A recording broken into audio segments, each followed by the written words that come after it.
கன்னியாகுமரி மாவட்டம் நாகர்கோவிலில் உள்ள கேட்டவரம் தரும் கோட்டார் புனித சவேரியார் பேராலய பெருவிழாவின் 9வது நாளான நேற்று இரவு விடிய விடிய தேர்பவனி நடைபெற்றது. இதில் தேரில் உருண்டு பிரார்த்தனை செய்யும் நிகழ்ச்சியில் ஏராளமான பெண்கள் மண்ணில் உருண்டு வழிபட்டனர். தொடர்ந்து 10வது நாள் திருவிழாவான குமரி மாவட்டத்திற்கு உள்ளூர் விடுமுறை அளிக்கப்பட்டுள்ளது. புனித சவேரியார் 450 ஆண்டுகளுக்கு முன் இந்தியாவிற்கு வந்தார்.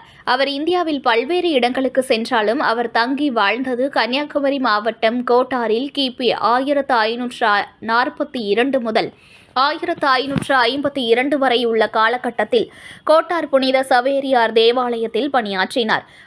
1552ஆம் ஆண்டு டிசம்பர் 3ஆம் தேதி இங்கேயே இயற்கை எய்தினார். அத்தகைய சிறப்பு வாய்ந்த இந்த தேவாலயம் பின்னர் உள்ள காலங்களில் பேராலயமாக தரம் உயர்த்தப்பட்டு உலகம் முழுவதும் பிரசித்தி பெற்றது.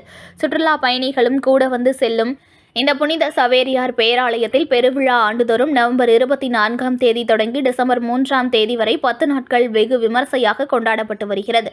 அந்த வகையில் கடந்த 24ஆம் தேதி கொடியேற்றத்துடன் திருவிழா தொடங்கியது. ஒவ்வொரு நாளும் ஆடம்பர கூட்டு திருப்பலி, முதல் திருவிருந்து திருப்பலி, குணமளிக்கும் திருப்பலி, சிறப்பு மாலை ஆராதனை, நற்கருணை ஆசிர், மலையாள திருப்பலி உள்ளிட்ட பல்வேறு நிகழ்ச்சிகள் நடைபெற்றது.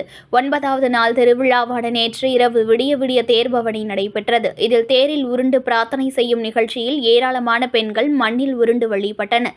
தொடர்ந்து 10வது நாள் திருவிழாவான இன்று குமரி மாவட்டத்திற்கு உள்ளூர் விடுமுறை அளிக்கப்பட்டுள்ளது. திருவிழாவிற்கு குமரி மாவட்டம் மட்டுமல்ல, நெல்லை, தூத்துக்குடி, மதுரை மற்றும் கேரளாவில் இருந்தும் பல ஆயிரக்கணக்கான மக்கள் வருகை தந்தனர். திருவிழாவினை முன்னிட்டு ஏராளமான போலீசார் பாதுகாப்பு பணியில் ஈடுபட்டுள்ளனர்.